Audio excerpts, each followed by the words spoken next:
ব্যাপারে কোনো মাথা ঘামা যায়, কিন্তু আপনার চিন্তা করেন না ওটা কি লোকটা পিছনে ওইটা ওই চতুর্থী আলোচনা সমালোচনা ইত্যাদি বানিয়ে ছাড়িয়ে কেমন করে সর্বত্র তাকে হয়রানি করা যায় তারা ঠিকই না। এরকম যদি কারো ভাব থেকে থাকে এটা শুরু করা কথা আপনার নাই। পরবর্তী করে আপনারা রসুল্লাহ সাল্লাল্লাহু আলাইহি ওয়াসাল্লাম আগে সুযোগ দিলেন। এটা সূরা আমাদের 23 নম্বরে ওয়ালা তাকুলান্না লিশাইইন ইন্নী ফাইলুন যালিকা গাদা। আল্লাহু আকবার, আল্লাহু আকবার। আল্লাহ কোরআনের সাথে জিকির করে বলেন হে রাসূল, কোন জিনিসের ব্যাপারে কখনো এই কথা বলা যাবে না আমি আগামীকাল কাজটা করবো। তারপরে ইল্লা আয়ানা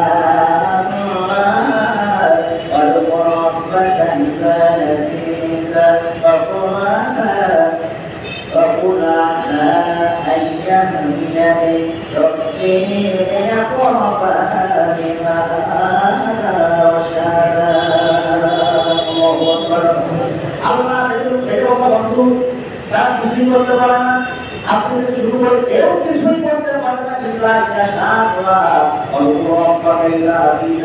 তবে যতক্ষণ না পর্যন্ত আল্লাহ নাম দেয়, যতক্ষণ না পর্যন্ত আল্লাহ শিক্ষা এখান থেকে আমাদের প্রত্যেকটি কাজে করবেন। ভাই আগামীকাল হবে তো? হবে।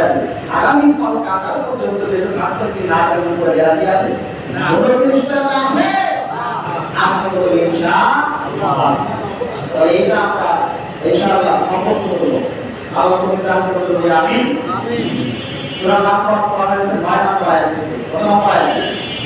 9 নম্বর আয়াত থেকে এটা নামকরণ হবে। তারপরে রাসূলুল্লাহ সাল্লাল্লাহু আলাইহি ওয়াসাল্লাম এই ঘটনা তাকে শোনাচ্ছেন। কে শোনাচ্ছেন? রাসূলুল্লাহ সাল্লাল্লাহু আলাইহি ওয়াসাল্লামকে আল্লাহ নিজের ঘটনা শোনাচ্ছেন। এই আসহাবে কাফের ঘটনা আল্লাহ আশ্চর্য করে একটা ঘটনা, এমন একটি ঘটনা গুরুত্বপূর্ণ।